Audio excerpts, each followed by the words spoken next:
the old saying goes, it is better to have won a wrestling championship and lost it than to have never won it at all. Wait, was that wrestling championships or love? Well, I'm never getting either, so it does not matter. Surely even reigning with a title belt for even one day is something worth celebrating, right? But what if you reigned as champ for less than a day? Sounds crazy, but it happens more than you would think. In WWE, it seems to happen quite a lot, in fact, and here are some of the best, or should that be worst, examples. I'm Adam Pacitti from Cultaholic Wrestling, and these are 10 times WWE wrestlers won and lost a championship in the same night. Join us. But first, it is time to celebrate because it's NordVPN's birthday! Woo!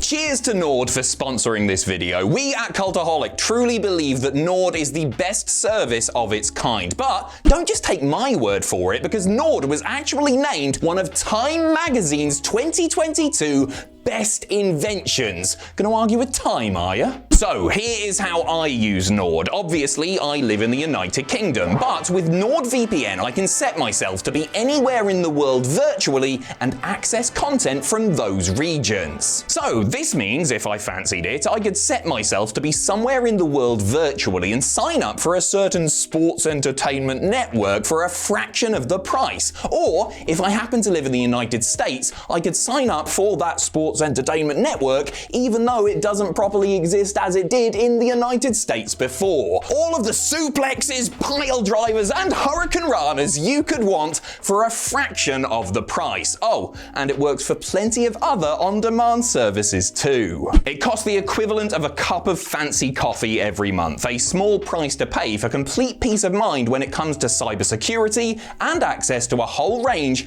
of very entertaining content. Oh, and there's even a 30-day money-back guarantee, so if Nord isn't for you, you can get your money back, no bother at all. So grab your exclusive NordVPN deal by going to nordvpn.com/cultaholic, link in the description below, to get a huge discount off your NordVPN plan and Nord's birthday bonus gift. It's completely risk-free with Nord's 30-day money-back guarantee. Happy birthday, NordVPN! This is the best day ever.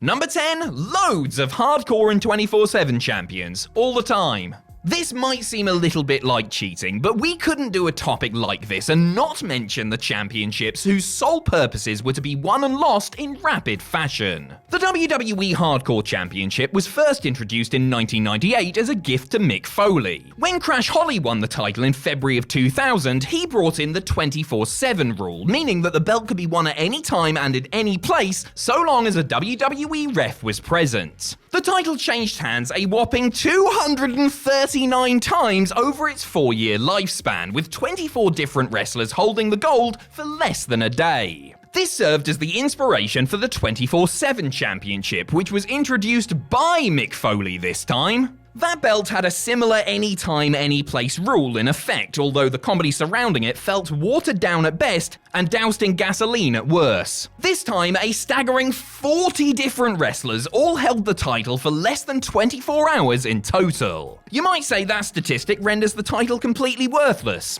and you'd be right. Honestly, I'm so glad that olive green nightmare was finally binned. Well, almost binned. Number 9, Owen, Hart and Yokozuna on Raw.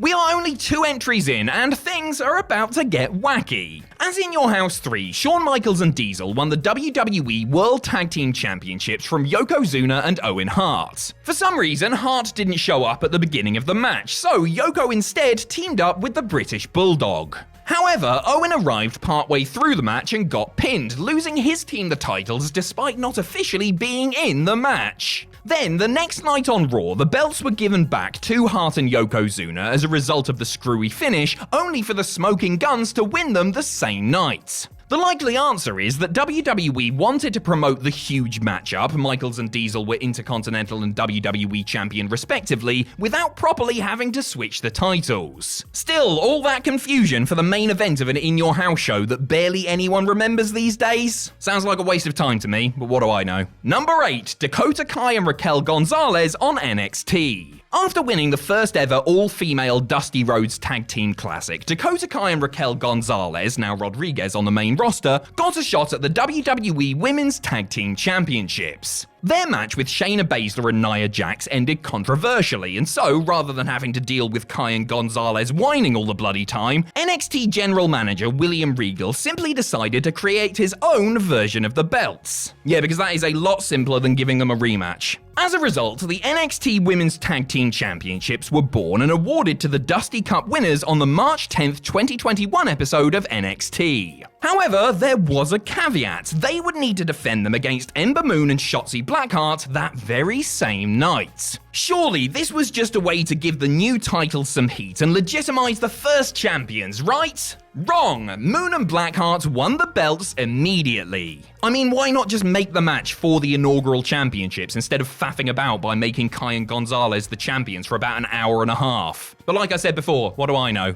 Number 7, Dolph Ziggler on SmackDown. In early 2011, World Heavyweight Champion Edge was in a feud with kayfabe ex-wife Vicky Guerrero and her new squeeze, Dolph Ziggler. As SmackDown GM, Guerrero had the power to make Edge's life a living hell, which she did when she stripped him of his title on the February 18th edition of SmackDown. Vicky immediately handed the championship over to Ziggler, who won his first ever world title by, just sort of being there. How historic. Edge then emerged to arrange a rematch with the help of Teddy Long. Later that same night, the Rated R superstar beat the show off to win his 7th World Heavyweight title. Rather embarrassingly for Edge, this is his most recent world title win in WWE, and it comes with an enormous asterisk next to it. I mean, it's even worse for Ziggler, to be honest, who, when he won the same championship in 2013 via the Money in the Bank cash-in, had to just sort of pretend that he'd never held the belt before. Number 6, Dean Douglas at In Your House 4, Great White North. Dean Douglas, or Shane Douglas to the ECW faithful among us, was scheduled to face Shawn Michaels for the Intercontinental Championship at In Your House 4, Great White North. Michaels, however, had gotten himself into a little bit of a scrap with a group of angry Marines. Some say it was 1 Marine, others say it was 9. Shawn at the time probably would have said it was about 300, but we all know that he wasn't the most reliable narrator at this point. Douglas was awarded the championship in lieu of an actual match with the Heartbreak Kid.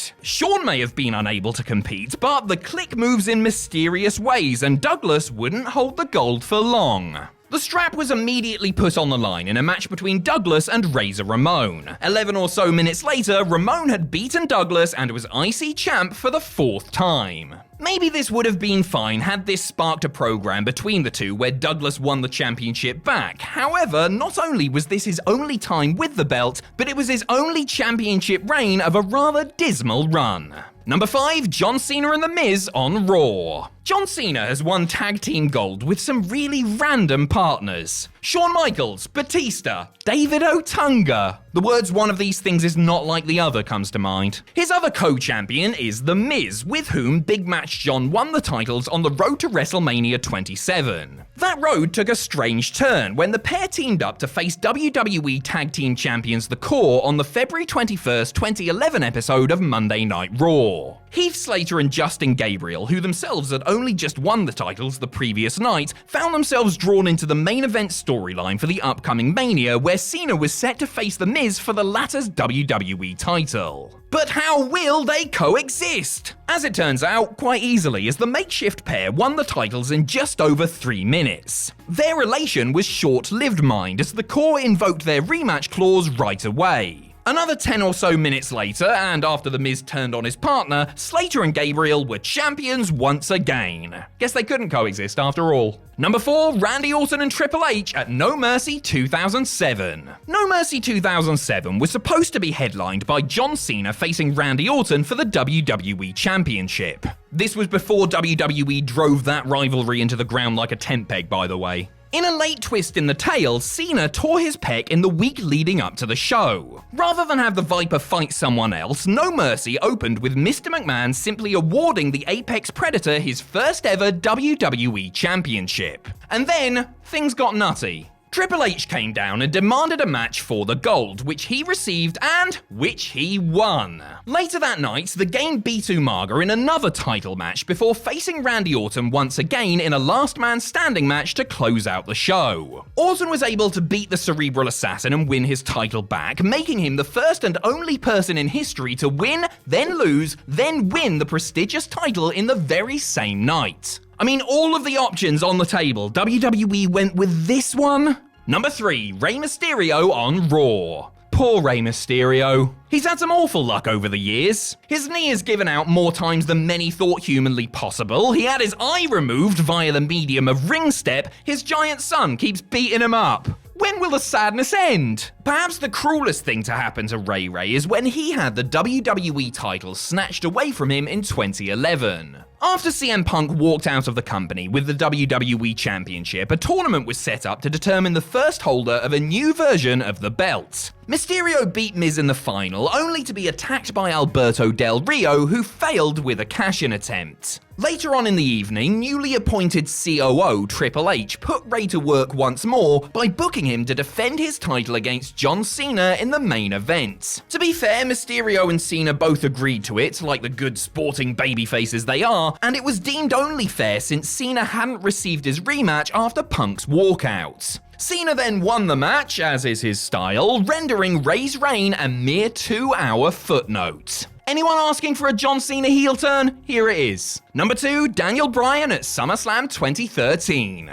It's our old friend Money in the Bank again, here to ruin more dreams. The dreams that were ruined at SummerSlam 2013 belonged not just to Daniel Bryan, but to the collective WWE universe. After building up his popularity over the course of a year and a half, Bryan was handpicked by John Cena to be his WWE Championship opponent. After a great main event overseen by special guest referee Triple H, more on him shortly, Bryan hit the running knee on Cena to score the 3 count and become WWE Champion for the first time ever. Fans were ecstatic that their man had finally reached the top. That was until a certain snake slithered down to the ring. Money in the Bank briefcase in hand, Randy Orton stared the American Dragon down from ringside, and then, in a Shakespearean twist of fate, Triple H betrayed Bryan, hitting him with a pedigree to allow Orton the easiest cash-in of all time. The high of Bryan winning, followed by the immediate low of him losing, was wrestling melodrama at its finest, and perfectly set up his journey to the main event of WrestleMania 30. Which was the plan right from the start, right WWE? Number 1, Andre the Giant at the main event. On February 5th, 1988, a record 33 million people tuned in to see a wrestling match between Hulk Hogan and Andre the Giant. This was their return bout from the historic WrestleMania 3, the match that helped launch WWE into the pop culture stratosphere. Hogan's WWE title was once again on the line, only this time the result was very different. Through a bit of referee twin magic, Andre pinned Hogan to win the championship despite the Hulkster kicking out long before the 3 count. Then, almost immediately after winning it, Andre handed the belt over to the $1 Million